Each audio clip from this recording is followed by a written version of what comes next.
이영선의 진술조서를 보면 2013년 4월 24일부터 7월 18일까지 3개월이 안 되는 기간 동안에도 청와대를 13회 방문하였다고 되어 있는데 어떤가요? 기억이 잘 안 납니다. 증인은 청와대를 왜 방문했나요? 대통령의 개인적인 일을 좀 도와드리기 위해서 들어갔습니다. 청와대의 한상훈 조리장은 언론 인터뷰에서 자신이 청와대 일을 그만둔 2016년 6월까지 최순실은 정호성, 안봉근, 이재만을 거의 매주 일요일 청와대 관저에서 만났다라고 하는데 이렇게 말한 사실이 허위인가요? 그 사람은 저는 얼굴도 모르고 본 적도 없습니다. 그리고 제가 그렇게 갈 만큼 시간도 없었고 외국에 많이 나가 있었기 때문에 그거는 허위입니다. 2014년 4월 16일 세월호 참사가 있던 날 증인이 혹시 오전에 무엇을 했는지 기억나나요? 저는 어제 일도 지금 기억이 안 납니다.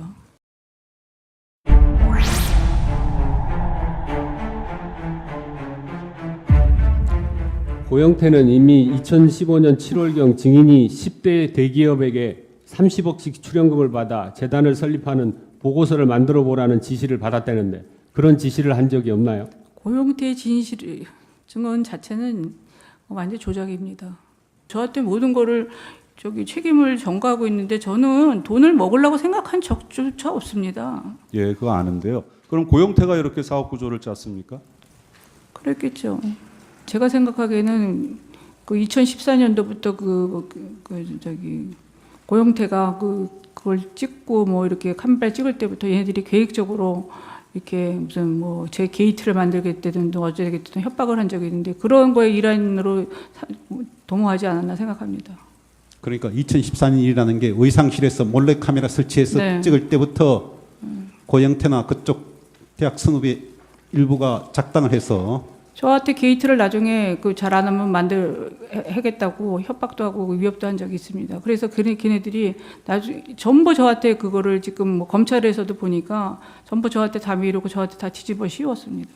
자, 고영태나 이런 사람들이 분명히 대통령인 피청구인과 친한 것으로 알고 있는 증인을 상대로 해서 협박을 했다라는 건데 그 사실 참 믿기가 쉽지 않아요. 대통령이시면 우리나라 최고의 권력자시고 수사기관을 충분히 동원을 할 수 있는 막강한 권력을 가지고 계신 분인데 그런 분하고 가까운 증인을 협박했다? 자, 쉽게 이해가 안 되는데 그거 어떻게 생각하세요? 쉽게 이해가 안 가도 사실입니다.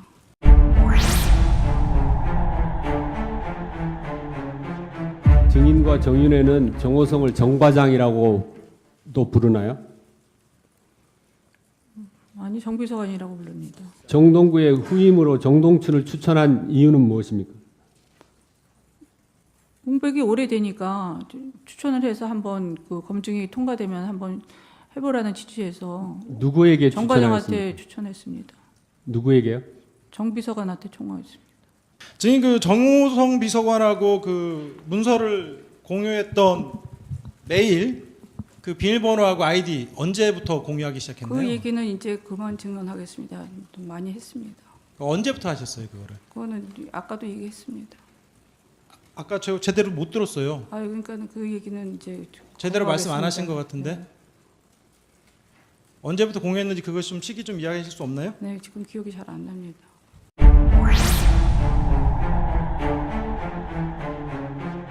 읽어보고 이거 날인하신 건 맞죠? 말한 대로 돼 있는 거 근데 보고. 제가 말씀드렸지만 검찰 수사가 제가 그날 독일에서 오자마자 이 정신없이 했기 때문에 제대로 된 거라고는 인정할 수 없습니다. 자, 그 내용을 묻는 게 아니라 증인이 그 당시 한 말을 말대로 되어 있는지를 이걸 다 읽어보시고 도장 찍은 게 맞냐는 거 묻는 거예요.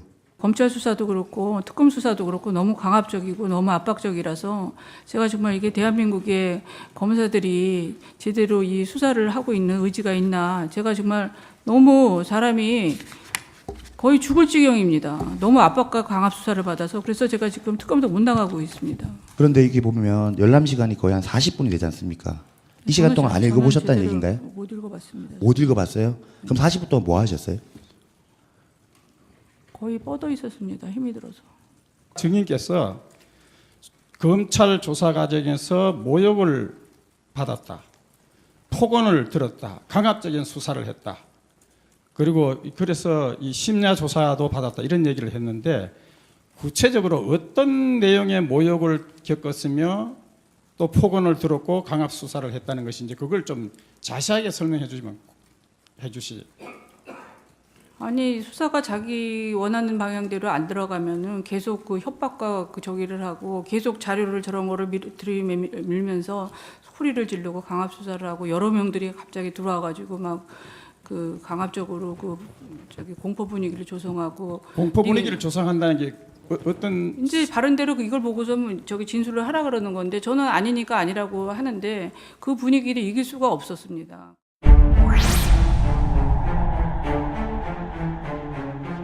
증인의 형사재판이 아니에요. 오해하지 마세요.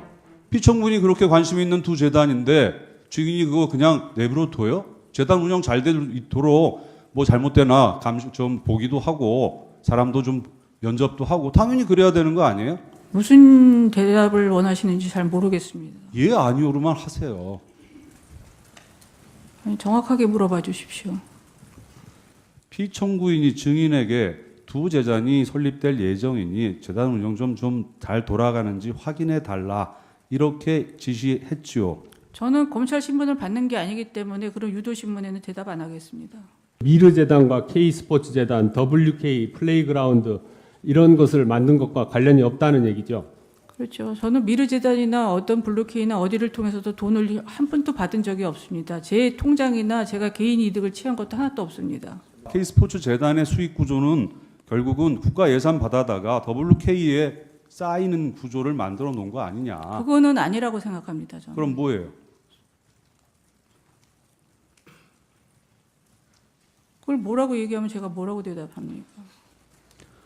정의는 미르나 K스포츠 관련해서 재단 재산을 빼내어 사용하거나 재산상 이익을 취한 것이 없다는 거죠.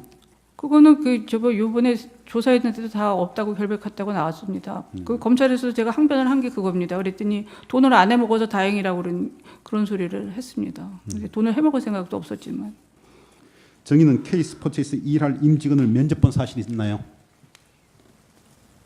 김필승 씨를 한번 봤습니다. 김필승만 봤다. 정동춘 이사장하고. 김필승 및 정동춘 두 사람은 이력서를 정인이 만나 전달한 본 적이 적이 있습니다. 있다. 이력서를 전달한 다음에 본 적이 있습니다. 나중에. 이력서를 정호성 비서관에게 전달했나요? 네. 운영하는 KD 코퍼레이션이 대기업에 납품할 수 있도록 도와달라는 부탁을 하였죠. 대기업에 납품해달라 소리까지는 안 했습니다. 그런 내용을 증인이 피청구인에게 추천한 적이 있습니까? 저는 그 대통령께서는 원래 친인척이나 이렇게 측근은 그런 거를 들어주시는 분이 아닙니다. 저는 그게 우리나라에서 유일하게 만들어졌고 또 그게 그 실제적으로 사용하면은 굉장히 에너지 전략이 많이 되고 그 들어간 돈에 비해서 많이 그 절약이 된다는 차원에서 그 문서만 보냈지 특정해서 그렇게 보낸 적은 없습니다. 증인이 부터 샤넬백과 2천만 원씩 두 번 그리고 명절에 각종 선물을 받은 적이 있습니까? 명절에 각종 선물을 서로 보내고 주는 사이였지 그거를 이권으로 받은 것도 아니고 돈은 받은 적이 그러면 없습니다. 4천만 원과 샤넬백을 받은 사실은 있습니까? 돈은 받은 적이 없습니다. 돈은 받은 적이 없습니까? 네.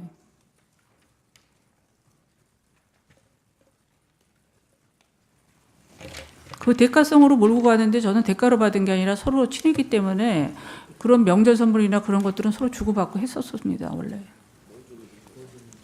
그럼 뭘 받았습니까? 뭘 주고 받았습니까? 뭔가를 그냥 증인이- 저기 과자도 보내고 서로 뭐 증인이 뭔가를 해주었기 때문에 받은 거 아닙니까? 아니 원래 서로가 친해서 과자도 만들어서 보내고 애들 선물도 보내고 그랬던 사이였습니다.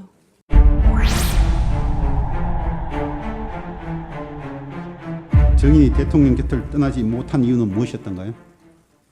마지막으로 혼자 되셔가지고 저도 혼자 되고 지켜드려야 되고 도와드릴 게 있나 해서 남아 있었던 거지 어떤 제가 무슨 사득이나 이득을 취하려고 그랬으면 독일로도 가려고 생각 안 했었을 것입니다. 일부 언론에서는 정인이 국무회의 일정까지 지정하였다라는 보도가 있으나 정의는 정의의 의견을 말했을 뿐인데 정의의 평소 말하는 태도, 습관 때문에 남에게 지시하는 것처럼 비쳤다고 그렇게 생각하고 있는가요? 네, 제가 말투가 조금 좀 여성스럽지 못하고 딱딱거리는 면이 좀 말투에서 그런 면이 좀 많이 나온 게 이제 많이 듣습니다. 그런 얘기를. 대통령의 정책 기조가 아주 강하고 국정 철학이 분명했다라고 말씀을 하셨는데 그 내용에 대해서는 말씀하지 않았는데 이 대통령의 국정 철학에 대해서 구체적으로 정인이 알고 있는 바는 어떤 겁니까? 어떻게 해서든지 국민들을 잘 살게 하고 싶어 했고 또 나라를 선진 방국에 올리고 외교적으로 막 강하게 하고 싶어 하시는 그런 열망이 굉장히 있으셨던 걸로 알고 있습니다.